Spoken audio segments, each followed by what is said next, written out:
All right, peace, everyone. Thank you for tuning in for our virtual discussion around racism. The title is "What's the Purpose of Racism?"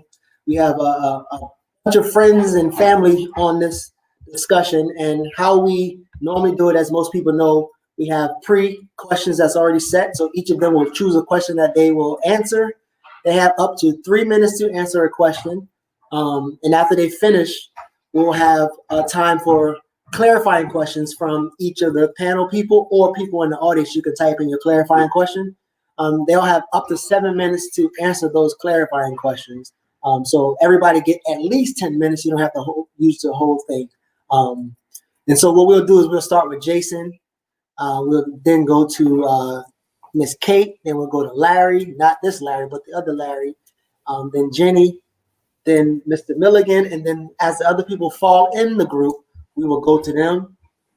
Make sure everybody. All right, so Jason, start out with the question that you're answering. I'll put it up, and then I'll start your timer. Awesome. Jason Warner, Larry, thank you again for inviting me to this discussion. The question I'm answering is, how important is history, and why do you think Europeans, white people, work so hard to destroy African Black people's history?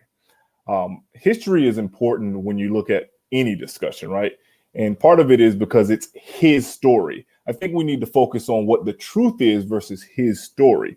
They say all the time that the victor gets to tell his story and gets to write the history books. And when you're talking about race in America or throughout the world, it's about control. So if you don't know your history, if you don't know the truth, it's hard to know who you are as a people. And if you take that history away, it's very easy to control because you push your own narratives. Up until 2014, McGraw and Hill, they put in the history books that slaves came from Africa to work on farms. Up until 2014, this was in the history books in high schools across America, right? So when you tell that narrative, you tell a different story. But let's even start back to African history, right? When we study world history in most high schools, colleges, and you look at art history and architecture.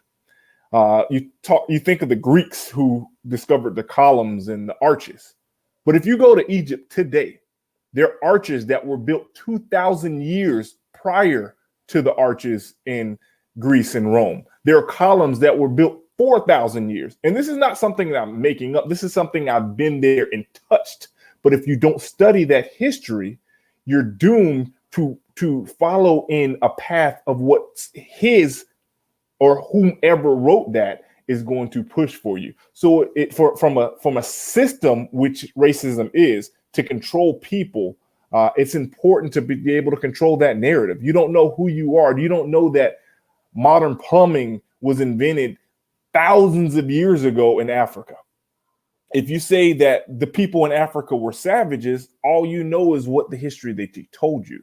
So I remember walking through the museum in Egypt and seeing folks that look like me thousands and thousands of years ago.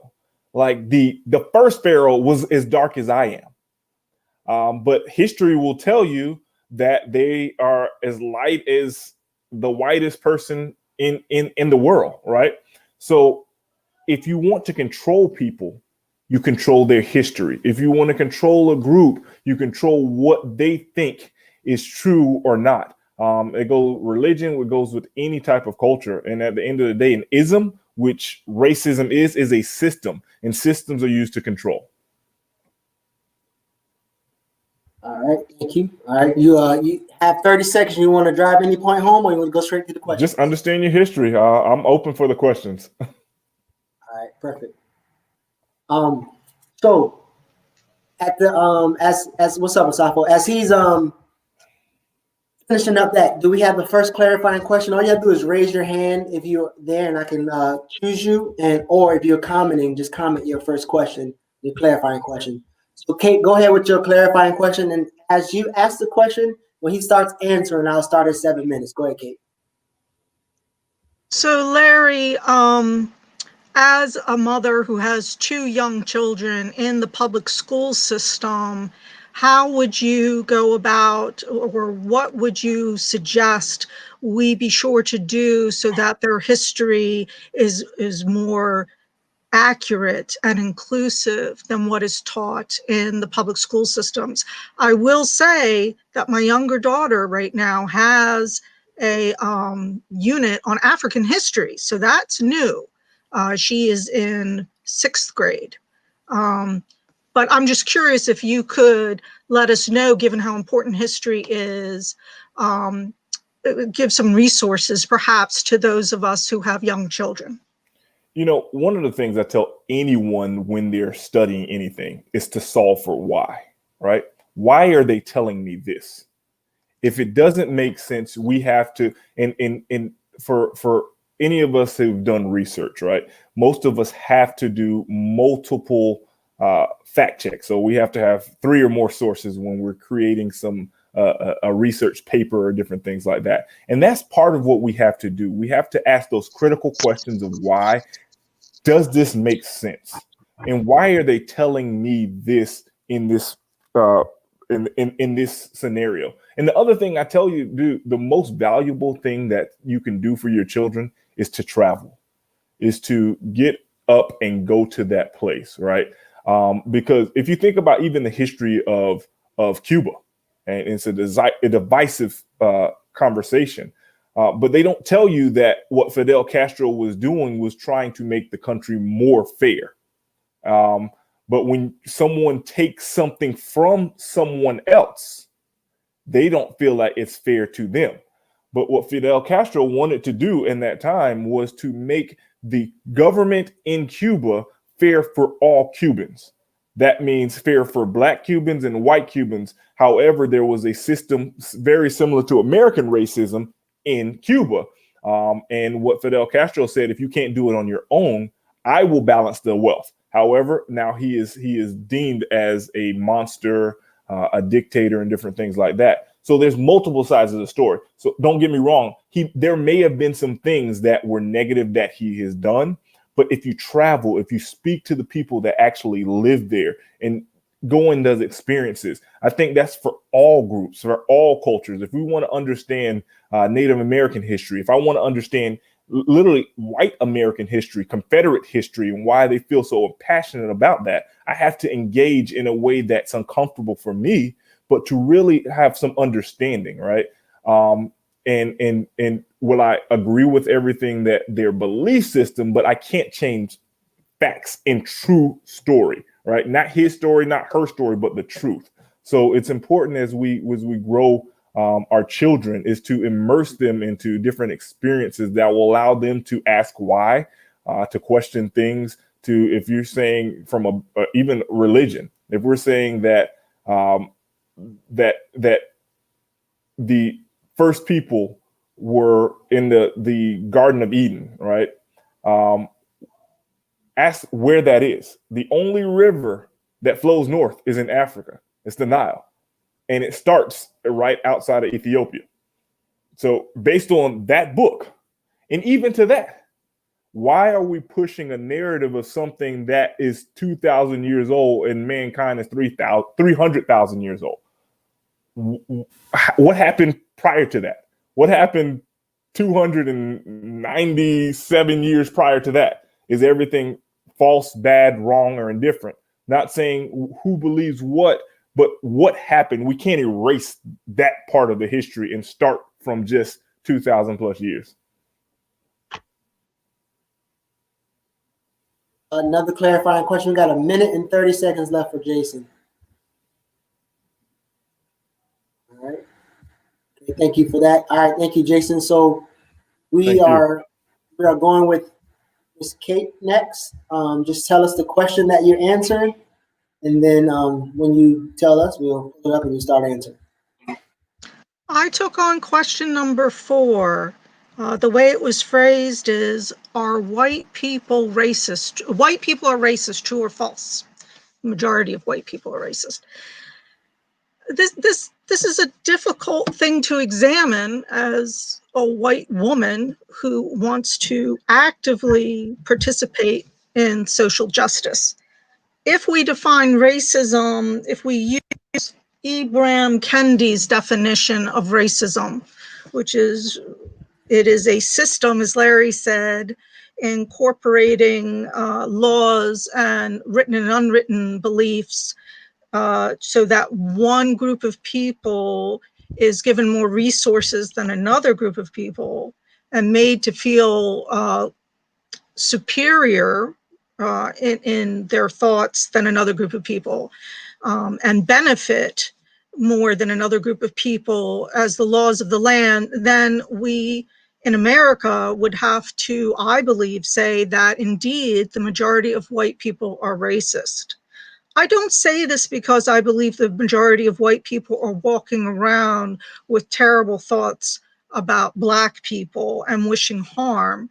I say this because the systems set up in this country, whether they are economic, whether they are policing, law and order, as we put it, the public school system, healthcare systems, rights to vote, all of those have been defined in a way that favors white people.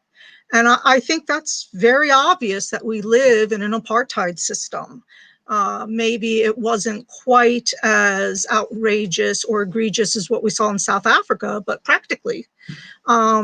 And for any white person in this country to think that they do not benefit from those racist policies as a consequence of the nation's history, I used to think as a teenager, hey, my family wasn't here during slavery. You can't say that I'm racist. You can't say that I benefit from this. Well, that's a naivete. And it took me a long time to come to grips with that. Ironically enough, my best friend does happen to be a Black woman. And we would have these discussions growing up all the time because we met as teenagers. What does give me hope is the Black Lives Movement, and seeing in these small towns, predominantly white crowds walking with signs saying Black Lives Matter. So while I do think that the majority of white people are racist as a consequence of our existing systems in this country, I also believe that we are seeing more and more white people recognizing that stolen privilege, if you will, and trying to do right by it. And that's what I have to say. All right, perfect. Finished in with 8 seconds left. Who has the first clarifying question? Go ahead, Jenny. Hi, Kate. As a fellow white woman, my journey with anti-racism has, been a long journey, and I'm wondering, as you've dug into this work of examining yourself, what aspect of racism have you struggled with the most?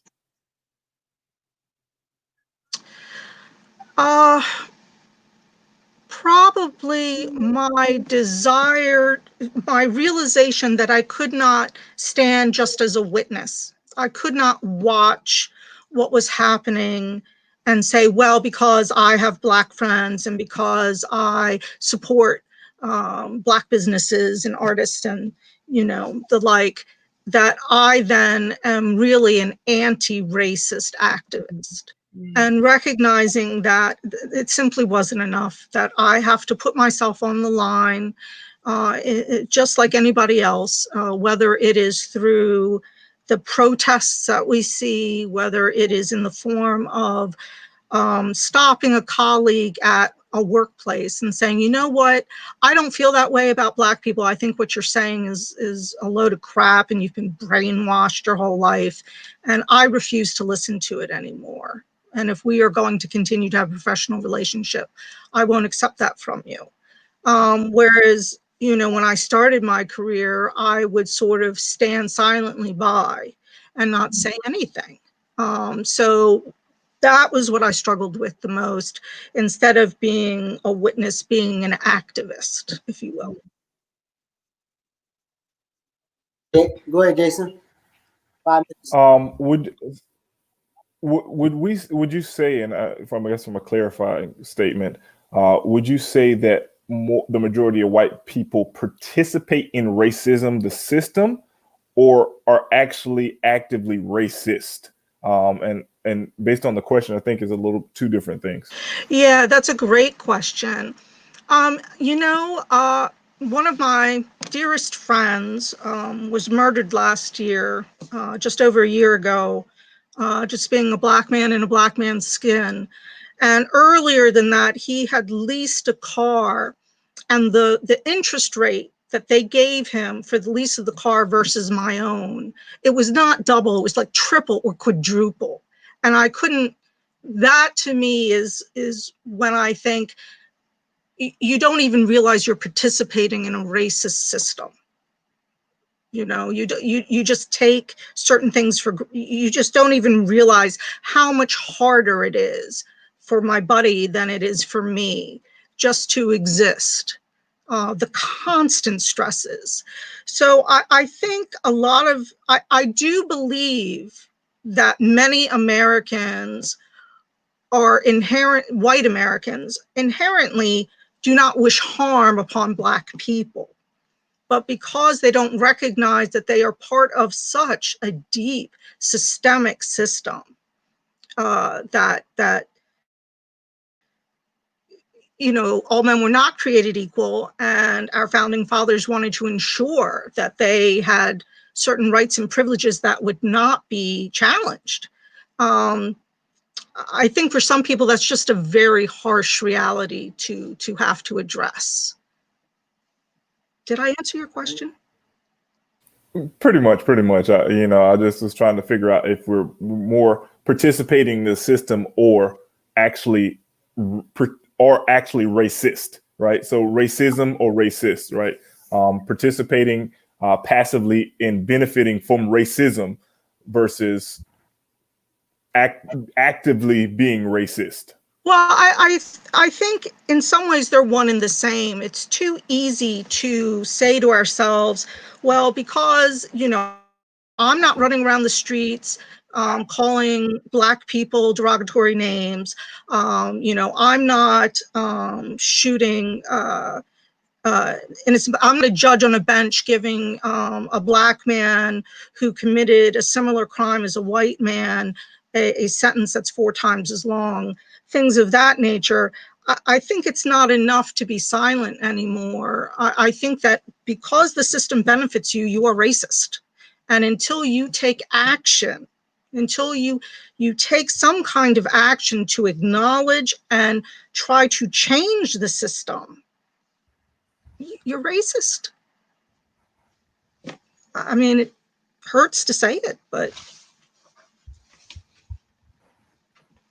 All right, we have another one.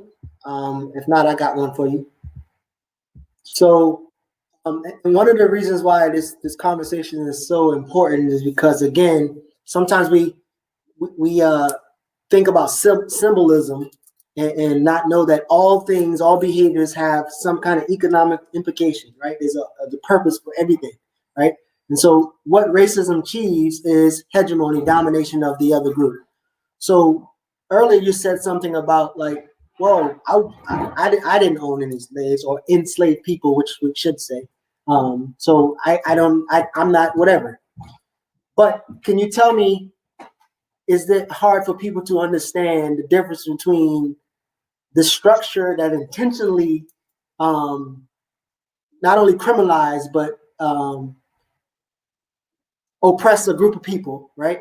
And if you can tell me, because anybody can tell me their age, and I can tell you policies that intentionally help one group and then help the other group. So in a way that it's not possible to participate in it. So can you tell me like why people maybe, connect the two from saying the N-word versus you not having predatory loans and they do have predatory loans. You get government grants and they don't get it. You know what I mean? Go ahead.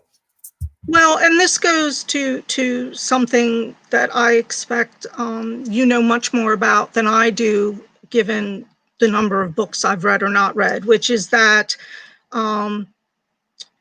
when the policies intentionally reduce resources, as you say, so that you have a poor white working class, feeling threatened, not recognizing that this top 1% is bleeding us dry, and instead seeing it as somehow this misunderstanding of, you are going to take away from me my rights, then that hatred gets connected to a person, and that is a result of slavery. That is a result of the intentional policies of making Black people seem less than, right? All right. Through religion or however else. All right, cool. Appreciate you. All right, we're going to. Did somebody drop off? Oh, we're going to Larry and then Jenny and then Ari and then whoever else comes on. All right. Wait. How you guys doing? Oh, sorry. Go ahead. I'm sorry. Go ahead.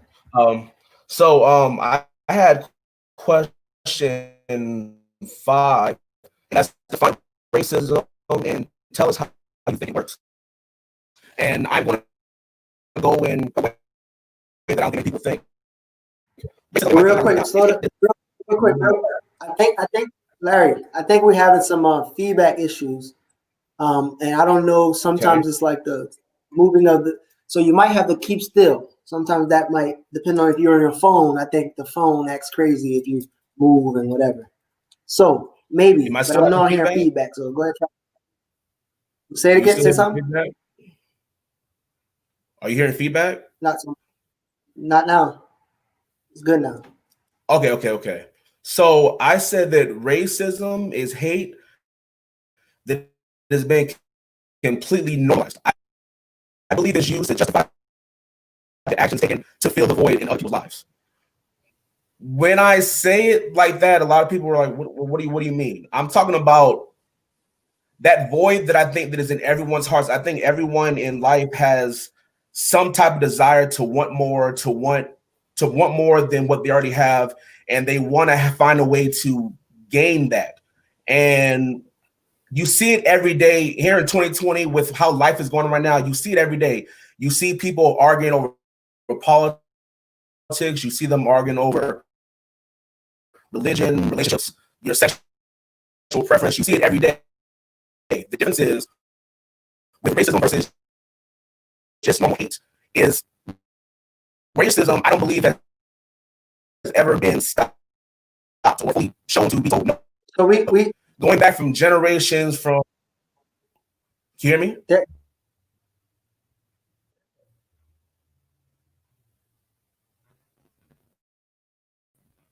Am I still getting feedback? It seems to be your internet connection. It's Yeah. going in and out. It's kind of choppy. If you're on Wi-Fi, if you can plug into a hard line, if you're in your phone, go off of Wi-Fi, go to straight data, and then you should be able to be clearer. If you want to, if we want to try to fix it, and then we can come back to you, we can go with Jenny and then come back to you. Because it was some good parts. It was some good parts, and then we was missing parts. Or try to go out of the broadcast and try to come back in. Oh, there you go. You want something else? Hold on, let me see something. Bring you in here. All right. Is it better here? Okay, perfect. So I'll That must be the Jeff Bezos phone right there, brother. Say it again. That's a Jeff Bezos phone. Good job. Let's go. So like I was saying earlier, I said racism, in my opinion, is hate that's been completely normalized. I believe it's used to justify the actions taken to fill the void in others' lives. Going back to, you may have heard this or you may not have heard it when I said it earlier, to where unlike normal hate that I believe everyone has, you desire more, you want to have more from, and you want to find any way possible to get what you currently don't have. There's always systems in place in order to stop that. But what if there was no system in place to stop you from gaining what you wanted? What if you were able to completely have full control over any thought and desire that you wanted to accomplish? If you wanted a particular thing done, no matter how terrible we may look at it now, with slavery, with criminalization, whatever you may say. What if there was no one to tell you that that was wrong for you to do? They may stop you. They may put a new law in place to say, hey, we can't do this, you can't do that. But what if there was never anyone to fully say, hey, that is incorrect, you can't do that? And that's what I think racism is. It's a system to where you, no matter how hard we may be angry, we may be yelling at people to tell them, hey, we're hurting, we need your help, we need your assistance. There's no one in power to say that this is actually something that is wrong. It's there. It's always been there. In my opinion, it'll always be there. And yeah, so I believe racism is a tool to justify your wants and your desires and not having any filter to stop it.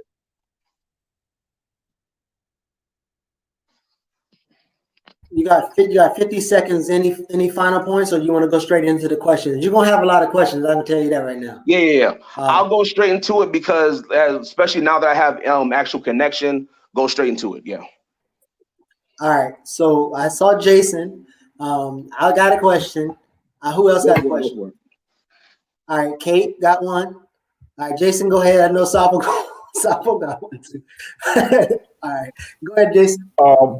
So I guess from in the definition of racism, would you look at it as an individual sport or a team sport? And I asked that question because Dr. Claude Anderson defines racism as a team sport or a group of people racing to control the means of production and resources.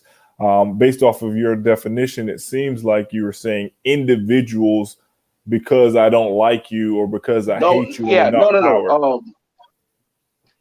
no. Team. I would absolutely say team. I think everyone has their own individual desires, but as a team, they go forward. They go forward as a team, absolutely. Hey, Kate, I'll go after Kate, and let me know who else got a question.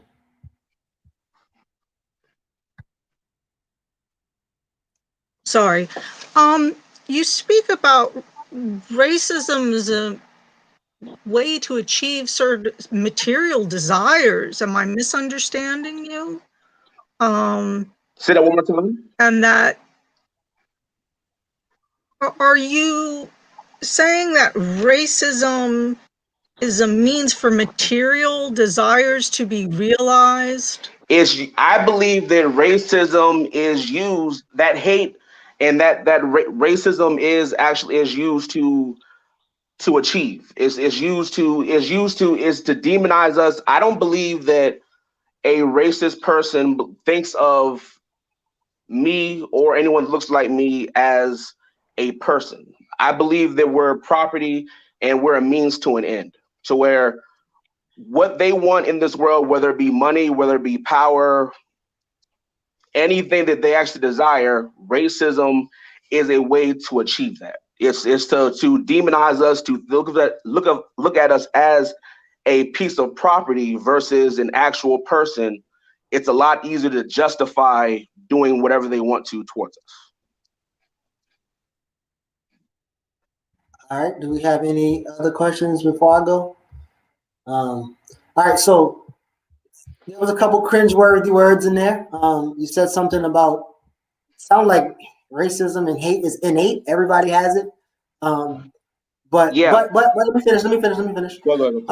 So obviously there's been tribal. I don't know how deep you can go into history, but obviously there have been tribal wars and different things of small, minute things in wars and people paying off their debt to the war.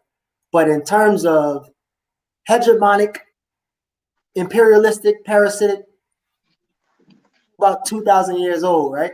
And so, but it sounds like you said that, that's just the way people are, and that anybody, they'll practice it if they're trying to achieve something. So can you clear that up for me or explain that more?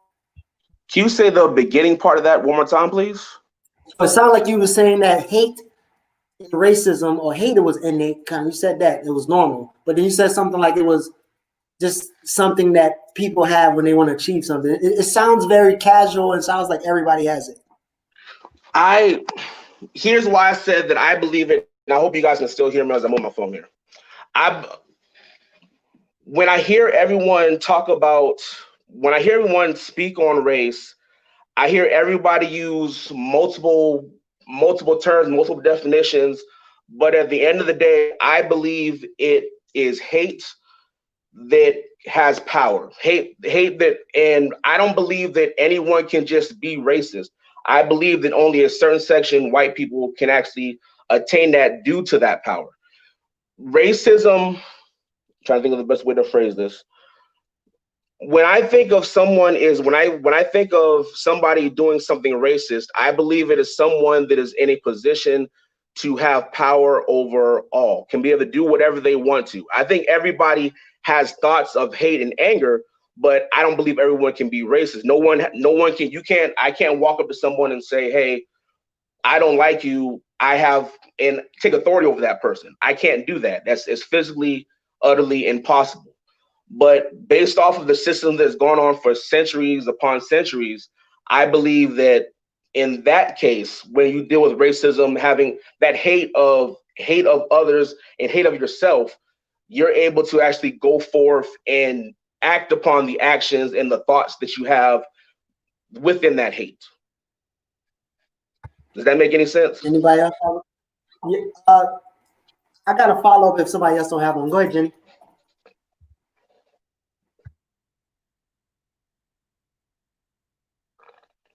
You're on mute, I think. I hate when I do that. So it sounds like you're defining racism as an individual act or an individual opinion, or like people being mean or hurtful. Could you maybe explain the difference between that and the systemic racism that we're experiencing? Gotcha. Okay, so I apologize if I'm coming off that way.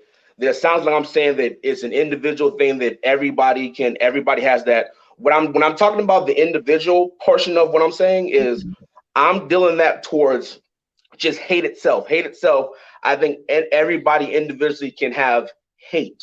That's the individual part of what I'm saying.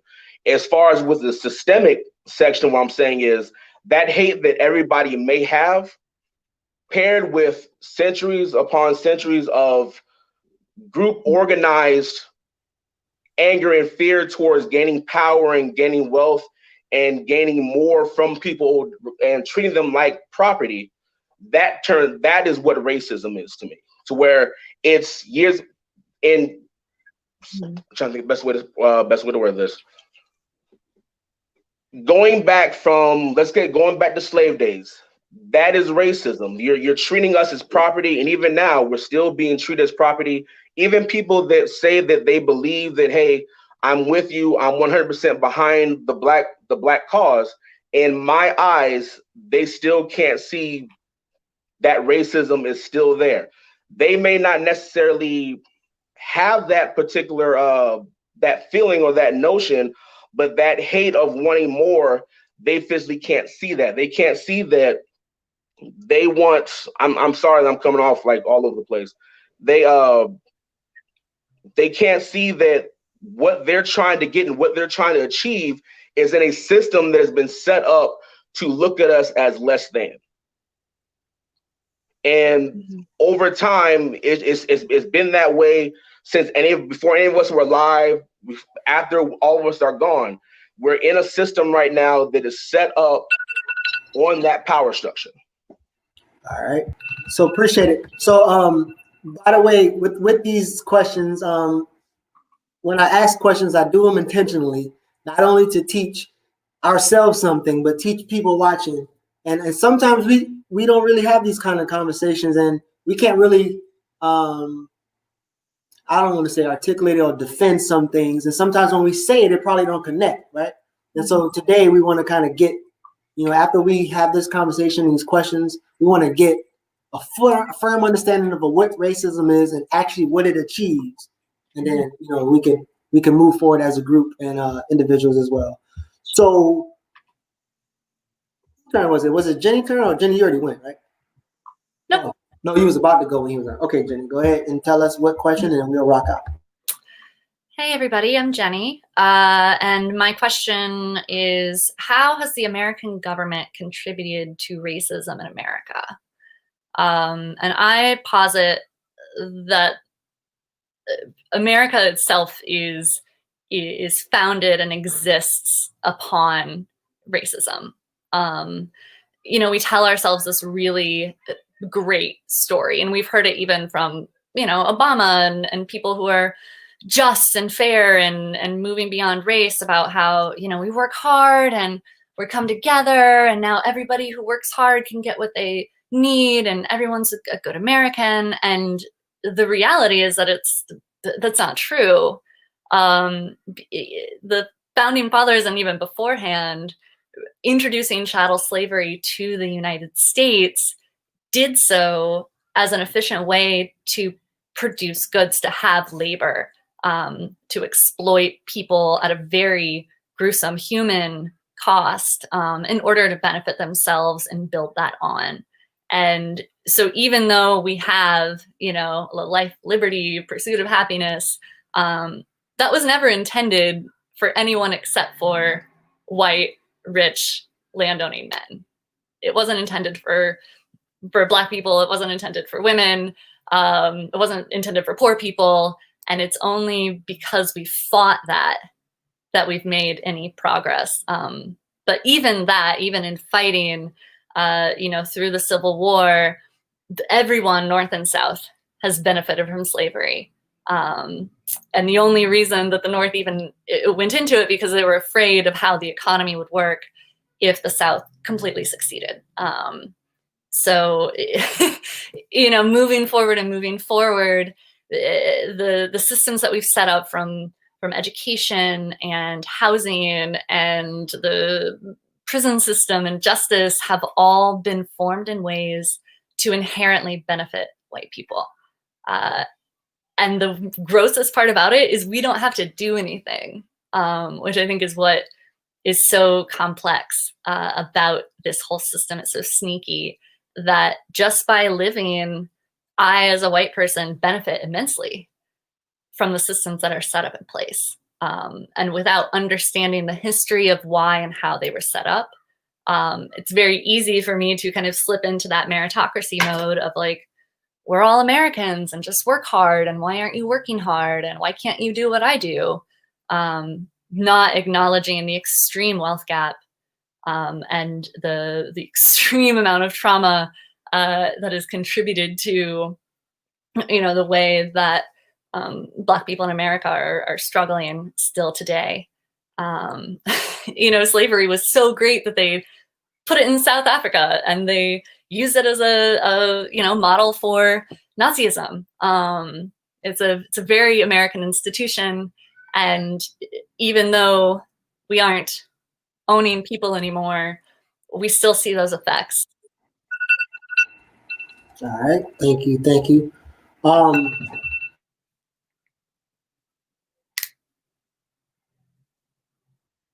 muted myself. That's the first clarifying question.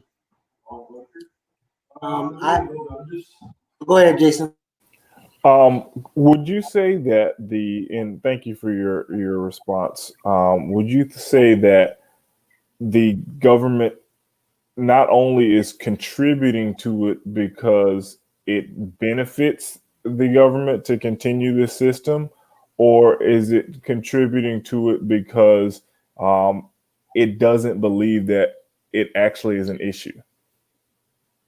That's a great question. I think that we have to remember that the government, which was created to preserve power for a very specific group of people, was set up that way to benefit those people. And it's been so sinuously kind of enveloped into our culture that there's now, as white people, we have the ability to take steps back from it and to justify, why things are the way they are, without acknowledging that reality. So until the government is made up of more people who actually represent America, and who make those changes to make things equal, they're going to contribute to these systems, and they don't want to change it because they make a lot of money and they have the power and they don't want to give it to anyone else. Did that answer your question? All right. Do we have a next question? So I will. I'm glad Michael said that point, and that point was going to kind of lead into my question. He says white people are affected by racism, but they benefit from it. We don't. So that's a good segue into what I would ask. So oftentimes, certain people of European descent will disregard racism sometimes and go straight into a classism conversation, right? And also pull African descent people into white on white violence, right? So white on white violence causes the class that happened. So my question is, when you're thinking about hegemony, right? African people are dominated because of they're African. White people who didn't win the capitalism or the violence, they are losing. Would you and could you and should you compare the two groups?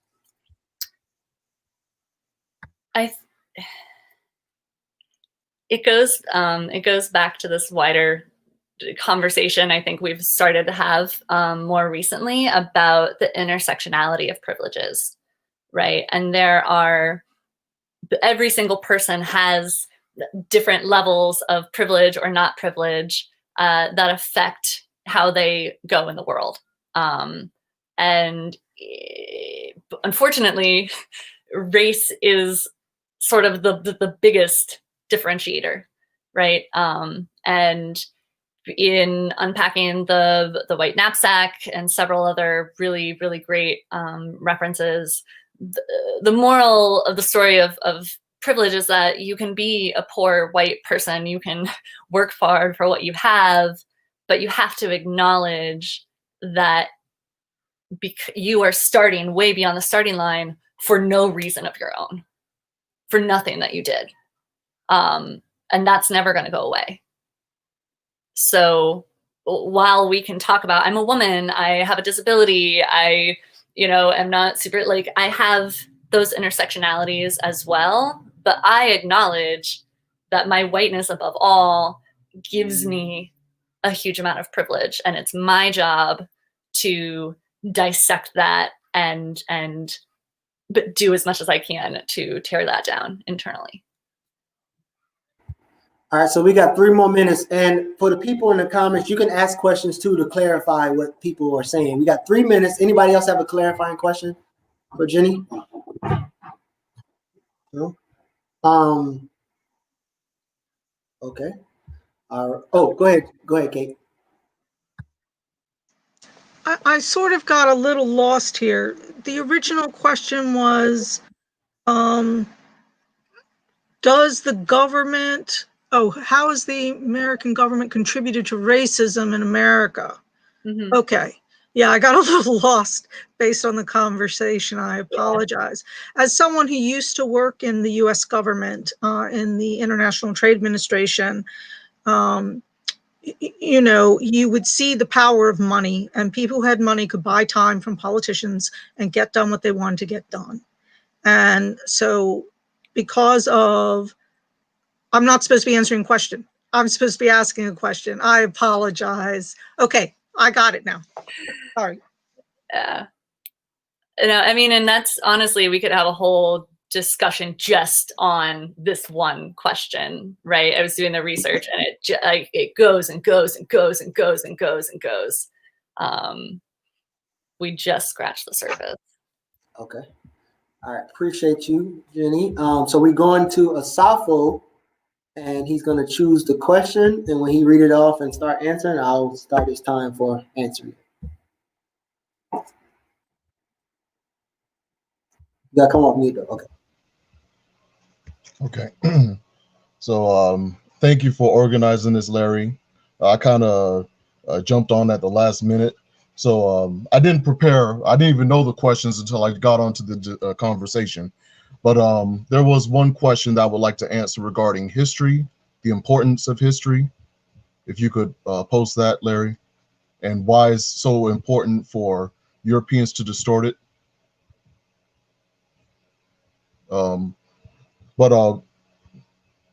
Yeah, how important is history, and why do you think Europeans, white people, work so hard to destroy Africans or Black people's history? So, and I say this as someone who is a historian by training, and I grew up studying history all my life.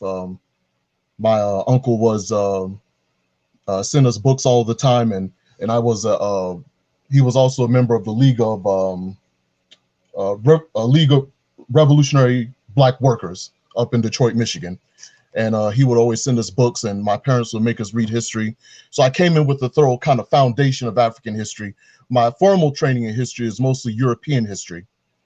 So I graduated from college with a degree in what basically is European history.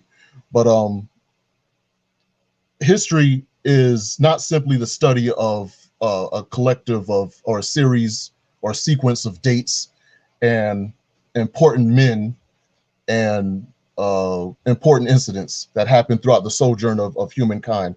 The purpose of history, I believe, is to study patterns, to learn from the mistakes of the past, to also studying history from the bottom up rather than from the top down, rather than studying the great men, and I put emphasis on great men in history. We study it from the bottom up, the history of those who have been oppressed, those who have been marginalized, what methods they use to achieve a semblance of independence, self-determination, and survival and power. And we take from those lessons, we learn from those mistakes that they made back then, and we apply those lessons, apply what we learned from those lessons in a modern socio-political context. Now, why is it so important for Europeans to destroy African history? I believe it's, let me put on my Amos Wilson hat, but I think that the destruction of history is more of an ego defense mechanism for white people. John Henrik Clarke, one of my favorite quotes from John Henrik Clarke is that once you realize how unworthy your master is, you'll no longer serve him. Okay. Oh, wow, a minute left. Okay. Another, I think I want to attribute this quote to Nietzsche, but there's a quote from Nietzsche that goes something to the effect of, memory tells you you did this. Ego tells you there's no way I could have done this. More times than not, ego wins out over memory. And so it's so important, it was so important for the Europeans to destroy African history and distort African history, is because that distortion, that destruction of African history, that legitimates white supremacy. You know, you can't have a history, a glorious history of African people and people of color all over the world introducing the sciences and civilization and things like that, and then come along with, you know, these people coming out of the caves and hills of Europe trying to, you know, claim that they're the superior people on the planet.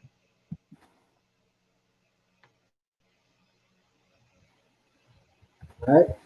So who has the first clarifying question? Again, people in the comments and or the panel, who has the first clarifying question for Brother Asafo? If not, I have one. I'll go first. So I think one of the questions where not questions actually, one of the things I talk about a lot is Whig history, right? It's normally history that used by Europeans that have this I don't want to call it that, but have this idea that things get better over time, right? They almost have this mythical thing, and most Black people believe it. That's kind of why we don't do a lot. We're just like, oh, just get better. Based off of historical context, what would you say the condition of race in America, based off of history and now, however far you want to go back, Have there been progress? Is there progress? Is there like, and you got to come off mute too. Is there, what are conditions?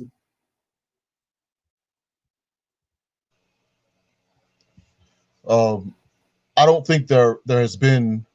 I wouldn't call it progress, more so than kind of kabuki theater or window dressing. There have been a lot of times where we have taken symbolism, empty symbolism, and taken things of that nature that really have no substantive meaning or substance behind it, and taken that as an aspect of progress. But in actuality, whether you want to talk about in terms of education, in terms of what's happening to African people the world over, everywhere you go, you have what is called the black-white dynamic. Everywhere you go, regardless of the political situation or the economic ideology governing the nation or the group, you have white people on top, black people on the bottom, everywhere. Even in Africa, you have, we could talk about, someone mentioned South Africa earlier. You could talk about democracy being born in chains in South Africa. Where there's political control, there's a control of black people of the government, but you have white people controlling the resources, the economic structure of the system. So therefore, they're basically still in control. So when you talk on terms of that, there really hasn't been that much progress at all. So the only thing that I would say that would bring about the type of progress that would be necessary is a global revolution. That's the only thing that's going to be able to happen to bring about the progress that we so desperately need. The progress that's probably going to save this planet. As long as the planet is dominated by whiteness, the planet is dominated by by a majority white ruling class, a ruling system. We're on the verge of an ecological catastrophe that can wipe out the entire species, whether you're talking about climate change or the proliferation of nuclear weapons or anything like that. So revolution is the only solution. All right, so I want to go with Larry, and then I'm gonna read Michael's Cornish question after Larry's. Go ahead, Larry. Yeah, why do you believe that the empty symbolism you talked about, so many people believe that is a sign of true change? Why do you think people think that?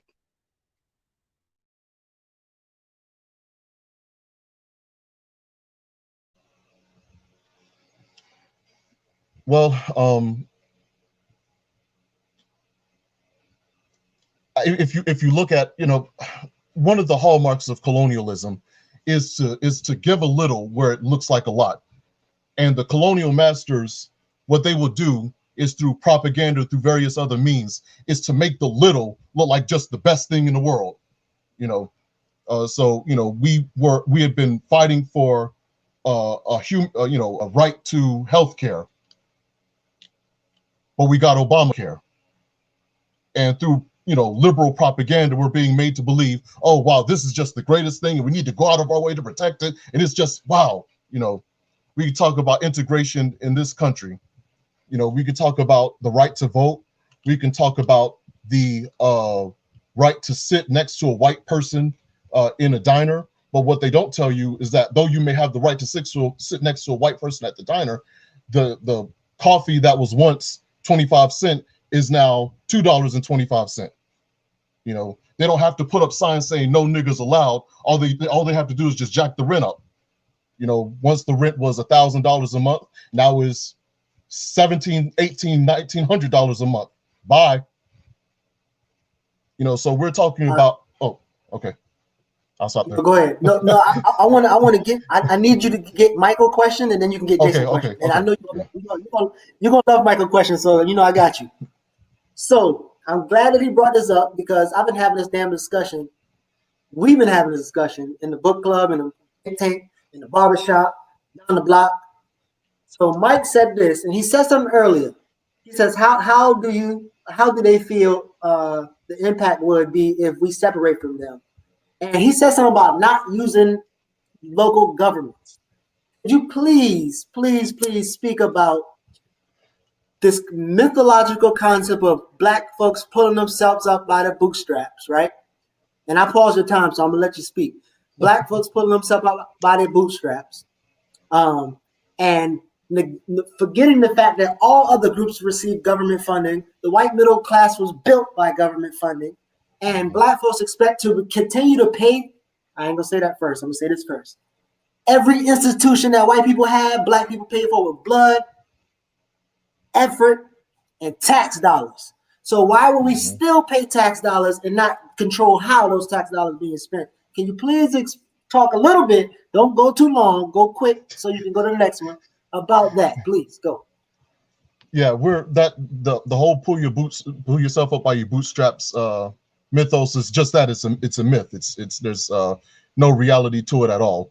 And like I've said in other contexts, we're not going to consume our way out of domination. We're not going to get out of domination by selling each other T-shirts and seaweed juice, okay, or any of the other things that we are making businesses from. The data is quite clear. The data are quite clear on this. We talk about Black Wall Streets, and there's an entire history behind. Oh, I hardly know where to begin. There's so many aspects I could take this question. Okay, so the idea that Black people can engage in Black capitalism and build our way to liberation through businesses and entrepreneurship was handed to us. That idea was popularized by the Nixon administration to kind of destroy and undermine the socialist-led Black Power movement, okay, to destroy the fight for civil rights and human rights, okay?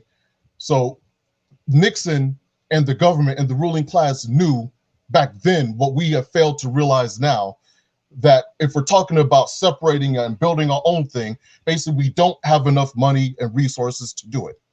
So if you're talking about separation, if you're talking about bootstraps, if you're talking about building Black institutions, there's going to have to be a massive investment in the Black community of trillions of dollars for us to be able to make that type of effort successful. Other than that, we're just spinning our wheels. Love it. Go ahead, Jason. Get your question in. We got a minute. All right. If we talk about the last part of that question is the controlling of the narrative of history. And my question will be, if we were as a government, as a people, to mandate through our elected officials that the true story be told. Currently, the president is saying that the 1619 project is fake news and different things like that, right? So if we are mandated the true story, we can't talk about Columbus Day if we don't talk about raping, murder, and pillaging. We can't talk about slavery if we don't talk about the full story. We can't talk about Jim Crow and different things like that. So if we mandated the true story, would we move ourselves into a narrative from a holistic of America, even though it's an uncomfortable true story? But if we start mandating those in our history books, in our classrooms, in what's pushed, can we move the needle forward? Yes, that type of mandate would, a couple of points in response to that. That type of mandate would have to be backed up by a very vigilant, active, grassroots, ground up revolutionary movement to make sure to enforce that mandate. Because they can't just, we're not going to say, hey, in order for you to be in office, in order for you to be in this position, you're going to have to promote or promulgate or support a narrative that tells the truth about America. Even among liberal circles, the so-called left of center in this country, they have to promote this idea that America is just this wonderful place. And, we have some hiccups, we have some problems, but if, all in all, it's, been a great time. And, we just need to, tweak a couple of things and we'll be all right. No, the whole damn system needs to go out. And if we are to enforce that type of mandate, again, there has to be an organized, systematic, protracted, vigilant effort to ensure that that narrative is promulgated and popularized. All right. So I want to start to wrap up like this. I'm gonna read a comment from a friend who was watching on YouTube. If you must know, he's of European descent. He says, listening to the group dynamics, I'm struck by the way when talking about race, white folks generally seem to slip into analyzing things on a psychological level and always diagnose race as psychological issues. In the sense, many white people seem to examine it through the unpacking of their guilt and generally just talking about themselves in the form of a confession of sorts. The discourse always subconsciously takes on a Freudian psychoanalysis of their own racist characteristics, etc. All this opposed to a more historical and or economic explanation of a broad project of oppression and subsequent application.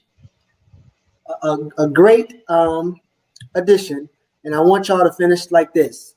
I said this before, we said this before. I feel like it's massive evidence. I want you to tell me if you agree on it.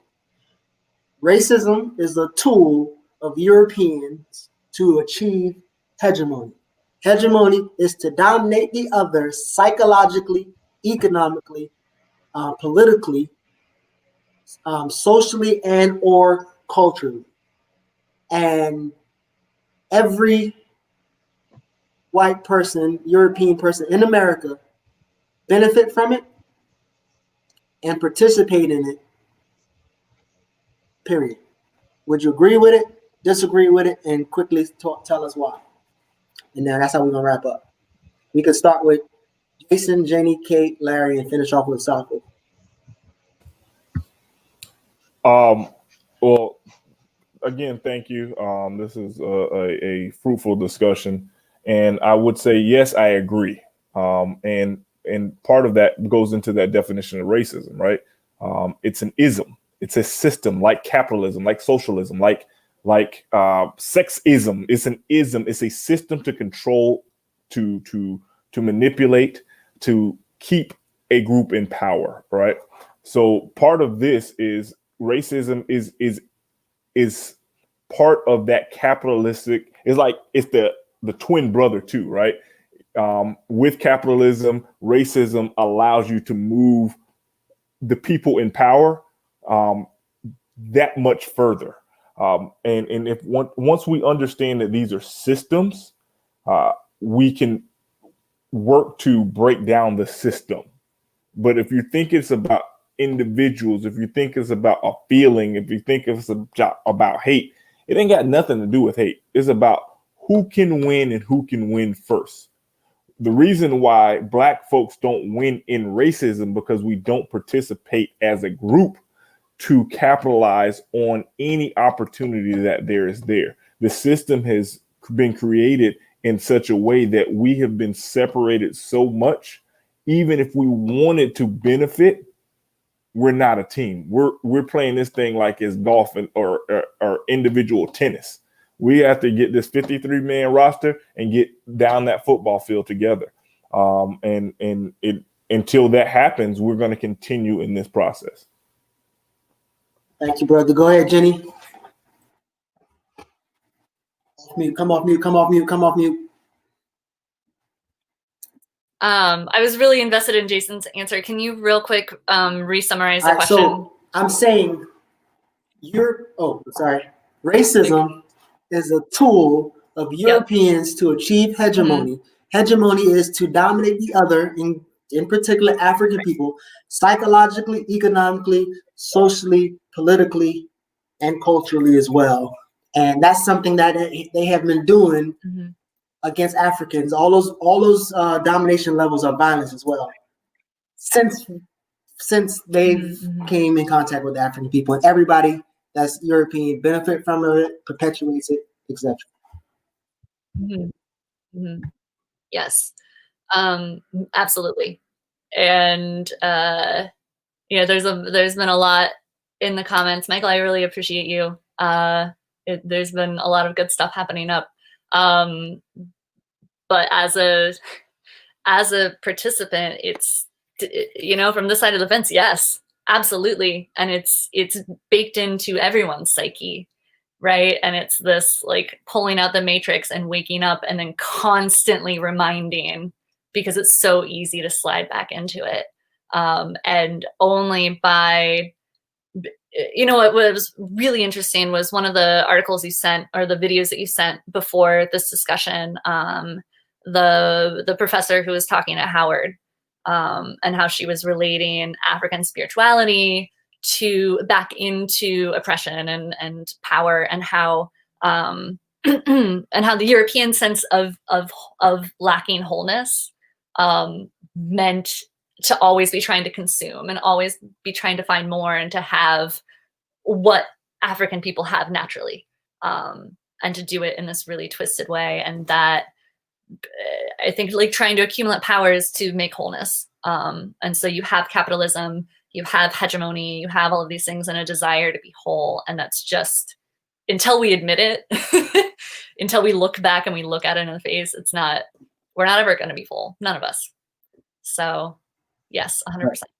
All right. So in the next three, make sure y'all go quick so we don't stay too long. And I'm gonna even rephrase this.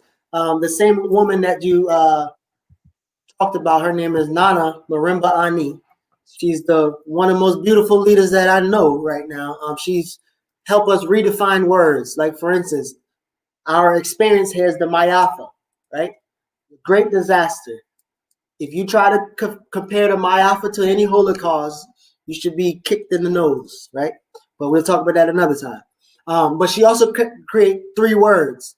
And she talks about cultural, right? In European culture, they have the Asili, Utamawazo, Utamaroho. The Asili is the root, the seed of a culture, right? And European seed of culture is to dominate the other. And it goes all the way back to European history in terms of dominating one side of the brain. We know we got two sides of the brain. They value the analytical and not so much the spiritual. So they dominate the other, including their own women. So when you get patriarchy. So Asili is to dominate the other. The Utamawazo is the structural thought, right? So when you think of racism, apartheid, capitalism, those are structural thoughts to achieve that oppression, to achieve the Asili. And Utamaroho is something that gives you energy behind what you're doing. Whether you say, oh shit, we're the minority, they're the majority, we have to kill them or we're going to extinct. Or you take a religion and say, God chose us. Hey, I'm this, I'm God's people. Whatever energy you have to make you fully commit to that, you achieve that. So the last three, can you say that you agree with racism being a tool to achieve hegemony? Go.